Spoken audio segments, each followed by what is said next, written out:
রমজানে ইফতারের সময় আবাসিক খাতে গ্যাস সরবরাহ বাড়াতে সিএনজি ফিলিং স্টেশন বন্ধ রাখার সময় পুনর্নির্ধারণ করেছে জ্বালানি মন্ত্রণালয়। একই সঙ্গে আসন্ন পবিত্র ঈদ উল ফিতর উপলক্ষে যানবাহন চলাচল স্বাভাবিক রাখতে নির্দিষ্ট সময়ের জন্য সিএনজি ও ফিলিং স্টেশন সার্বক্ষণিক খোলা রাখার সিদ্ধান্ত নেওয়া হয়।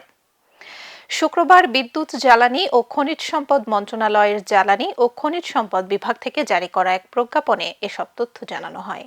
এতে জানানো হয়, আগামী 14 মার্চ পর্যন্ত সারা দেশে সিএনজি স্টেশনগুলো প্রতিদিন বিকাল 3টা থেকে রাত 9টা পর্যন্ত বন্ধ থাকবে।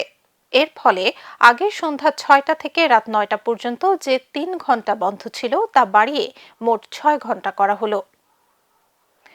অন্যদিকে আসন্ন পবিত্র ঈদ উল ফিতর উপলক্ষে মহাসড়কে যাত্রী সাধারণের যাতায়াত নির্বিঘ্ন রাখতে 15 মার্চ থেকে 25 মার্চ পর্যন্ত সিএনজি ও ফিলিং স্টেশনগুলো সার্বক্ষণিক খোলা রাখতে নির্দেশ দেওয়া হয়েছে।